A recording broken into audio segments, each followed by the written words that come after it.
Muito boa tarde, como estão as coisas por aí? Turma do Oração Ação, grupo de estudos, classe, sala de aula. Uma pequena, muito pequena sala de aula da enorme Escola de Deus. Mas o tamanho não interessa, interessa estarmos em sala de aula. Alunos de boa vontade. Se tivermos alcançado esse estágio, nada há mais a ambicionar. Apenas seguir nesse estágio, continuar sendo aluno de boa vontade. Paz na terra aos homens e mulheres, aos seres de boa vontade. Que assim seja. Como estão as coisas por aí? Tudo bem? Que assim permaneçam, que nós consigamos perceber que a felicidade é simplesmente estarmos bem conectados, com uma certeza bem nutrida de que tudo está certo, de que tudo é lição na escola perfeita de Deus, de que tudo é remédio no hospital perfeito do Pai. Muito bem,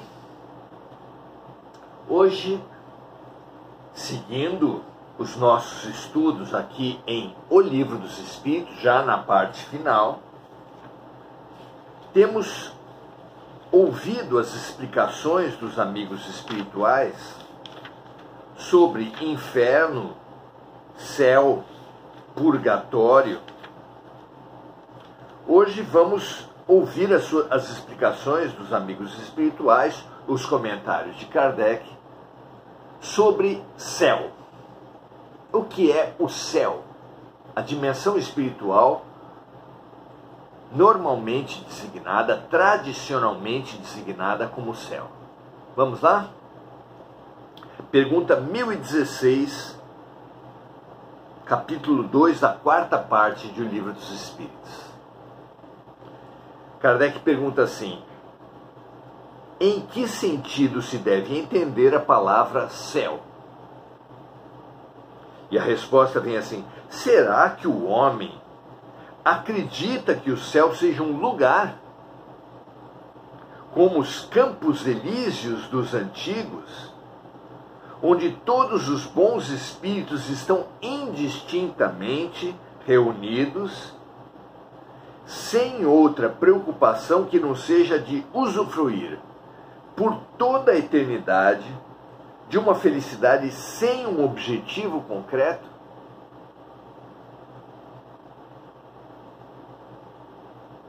Podemos acreditar nessa felicidade infantil de uma vida sem propósito por toda a eternidade? Essa ideia do paraíso, do céu, dos campos elíseos, se estende por diversos outros momentos da vida humana. Aqui na Terra é costume que nós associemos felicidade com um final de semana. Período da semana idealizado como o não trabalho. Felicidade seria as férias. Período idealizado como não trabalho. A aposentadoria, a própria palavra aposentadoria, não é pensada por nós, mas ela literalmente quer dizer ficar nos seus aposentos. Ficar nos seus aposentos, o não trabalho, equivale a esse ócio, a esse não fazer idealizado nos campos elíseos, no paraíso, como dizem os espíritos aqui, ficar reunido entre os bons espíritos sem qualquer preocupação que não seja a de usufruir por toda a eternidade de uma felicidade sem um objetivo concreto. Será isso realmente tão bom assim? A resposta vem dos espíritos: não. O céu é um espaço universal. São os planetas, as estrelas e todos os mundos superiores, onde os espíritos desfrutam de todas as suas faculdades sem os tormentos da vida material, nem as angústias próprias da inferioridade. Quais são os tormentos próprios da vida material? A fome, a sede. Por exemplo, o frio, o calor, a própria compulsão sexual,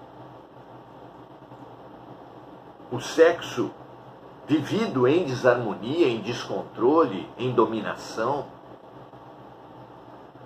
são as compreensões do que nós vivemos aqui na Terra e que se expressam, se manifestam na nossa compreensão do céu.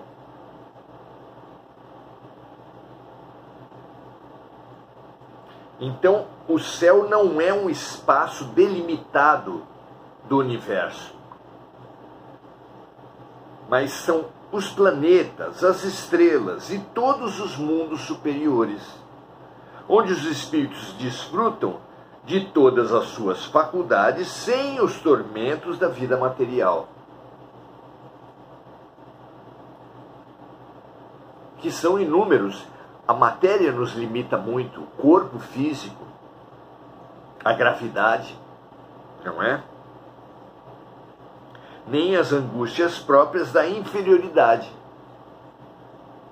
A nossa condição inferior nos traz grandes tormentos, grandes dificuldades. Mas ficar sem fazer nada, viver sem um propósito por toda a eternidade? Claro que não. Os espíritos nos revelam que espíritos superiores trabalham muito mais do que os inferiores. Até porque eles não precisam, não buscam o descanso. Trabalham 24 horas por dia, 365 dias por ano. Até no seu lazer, digamos assim, até o seu lazer é o estudo, é o aprendizado, é a viagem. Nada fica inútil, nada deixa de ter propósito quando ascendemos espiritualmente.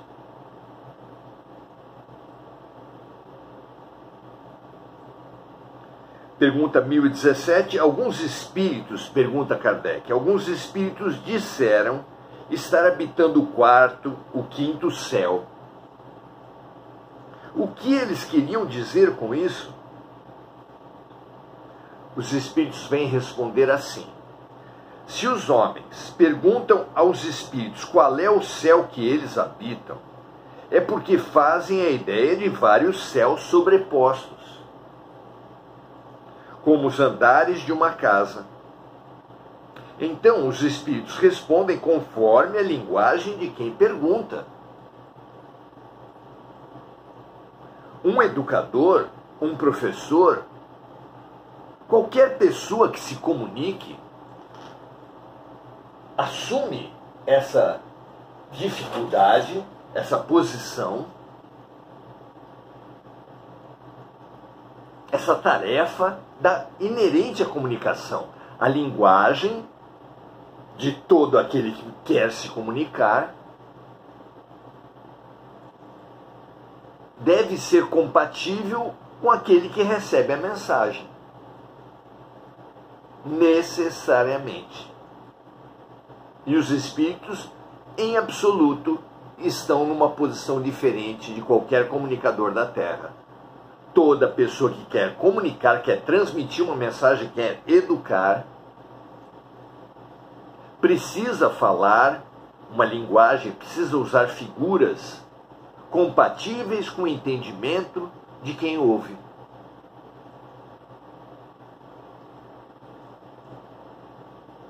Continuam os espíritos dizendo assim: para os espíritos, as palavras quarto e quinto céu correspondem a diferentes graus de purificação. E, por consequência, diferentes graus de felicidade. É a mesma coisa que perguntar a um espírito se ele está no inferno. Se for infeliz, dirá que sim, porque o inferno, para ele, é sinônimo de sofrimento. Embora saiba perfeitamente que não se trata de uma fornalha. Alguns já sabem, inclusive, que os castigos das regiões inferiores espirituais, que as dores dessas regiões não são eternas. Então, não correspondem ao que a teologia, ao que aqui na Terra nós acreditamos ser o inferno.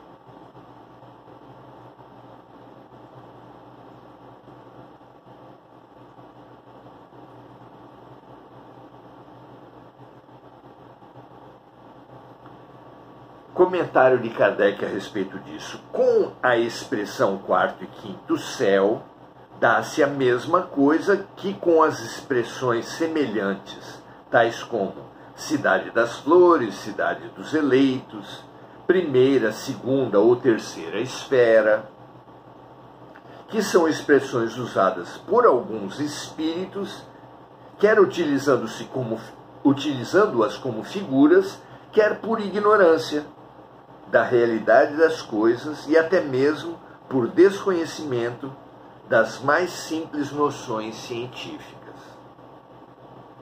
Antigamente,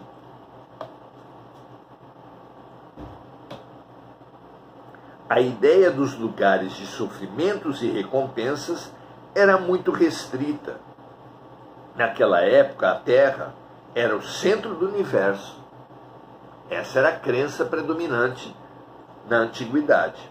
O céu formava uma abóbada, na qual havia uma região com estrelas. Colocava-se o céu em cima e o inferno embaixo. Daí as expressões subir ao céu, estar no mais alto dos céus, cair no inferno. A ciência demonstra hoje que a Terra é um dos menores planetas, entre tantos milhões de outros, e sem nenhuma importância especial. A ciência também traçou a história da formação da Terra e descreveu de que forma ela é constituída, provando que o espaço é infinito e que nem existe nem o alto nem o baixo no universo. O alto e o baixo são compreensões limitadas do ser encarnado, que não correspondem nem mesmo à realidade da Terra. Como entender que os espíritos, que as pessoas, que os seres que habitam, por exemplo, o Japão, que em relação ao Brasil estão do outro lado da Terra, estão abaixo do Brasil, ou que nós, no Brasil, estamos abaixo dos japoneses? A física já aponta que toda posição é relativa. À frente ou atrás, abaixo ou acima, sempre dependem de um ponto de referência. Porque não são posições, não são designações absolutas, mas relativas a um ponto de referência.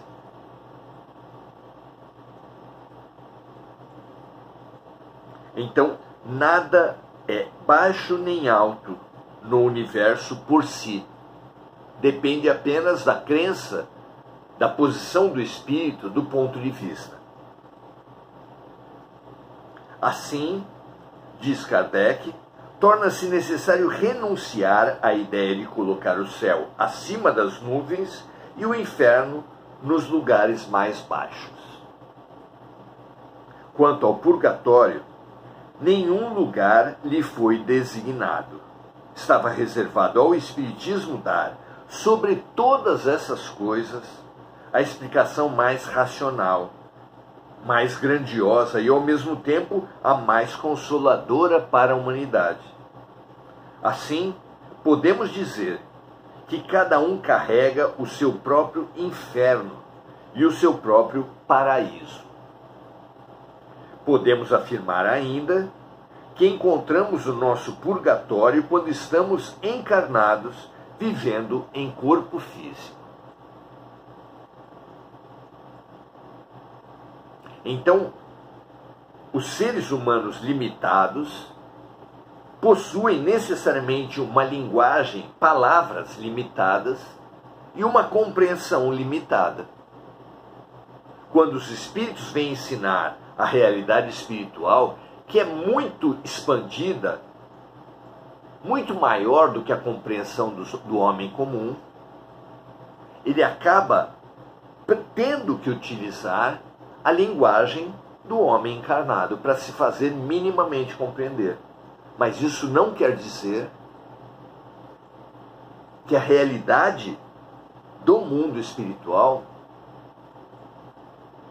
é de quarto ou quinto céu, de céu ou inferno, de baixo e alto. É apenas a forma de compreensão que restou aos espíritos para se comunicarem conosco. Parece lógico, parece óbvio, não é? Se você tiver que conversar com um cego, de nascença, terá enorme dificuldade de falar das cores. Poderá associar a alguma coisa. Poderá, por exemplo, falar que o azul é uma cor fria, o vermelho é uma cor quente, sem pretensões, porém, de dar claras noções ao cego do que seja propriamente o azul, do que seja propriamente o vermelho. É apenas uma comparação para se fazer minimamente entender. E assim como a pessoa que vê está para o cego, o espírito de luz está para nós. A comunicação nunca será perfeita, porque as próprias palavras da terra foram feitas para designar as coisas da terra. Qualquer um consegue entender isso. Não haveria o menor sentido de um ser da terra criar uma palavra para algo que ele nunca viu, para algo que não existe na terra.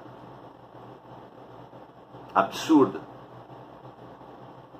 E da mesma forma, faltam palavras da terra para designar as coisas do céu. Não é claro isso para você? Compreender isso é fundamental para entender e interpretar as revelações espirituais como um todo. Muito bom. Que nós avancemos nessa compreensão, no nosso entendimento de céu e inferno, de alto e baixo, e da comunicação entre seres encarnados e desencarnados, especialmente os desencarnados de luz, de dimensões cuja compreensão nos são extremamente difíceis, mas que a nossa própria evolução tornará isso mais fácil. Vamos saudar agora os amigos que estão conosco nesse estudo de hoje: Marco Aurélio Trindade, falando da felicidade de trabalhar em nome do bem. É simples, mas as coisas simples têm um poder fantástico. Há uma felicidade grande, significativa, em ser útil, trabalhar no bem. E essa felicidade essa sim deve ser buscada por todos nós. E não abandonada, e não superada, e não aposentar-se. Ao contrário, quanto mais elevado um espírito, mais utilidade, mais serviço no bem ele gerará. Mônica Silva expressando sua gratidão, Enir Cajazeira também, Adelaide Dias dando o seu boa noite, Mônica Silva lembrando dos amigos encarnados, desencarnados, das vítimas das guerras, dos desastres climáticos, dando o seu boa noite a todos, assim como Maria José, o amigo José Ferro, da Seara de José, que aliás seria muito bom que a gente pudesse se comunicar, meu amigo. Mande uma mensagem, vamos trocar. Eu tenho mandado mensagens aqui pelo Face e não consigo. Manda um oi, vamos conversar. É muito bom trabalharmos juntos. E André Salvatore. Beleza. Amigas e amigos, se o sentido da vida é o amor, a fraternidade é um sentimento muito nobre que nos coloca muito avançados no caminho do amor. Que essa nossa fraternidade, que essa nossa irmandade esteja cada vez mais forte em nossos corações, porque é ela que nos remeterá a dimensões nem imaginadas por nós. Porque o amor cobre a multidão dos pecados. O amor é o mandamento maior. A própria explicação dada por Jesus a respeito da natureza de Deus é que Deus é amor. Um grande abraço a todos. Um prazer enorme estarmos juntos. Feliz por permanecermos nessa fidelidade ao bem. Um grande abraço e até a próxima.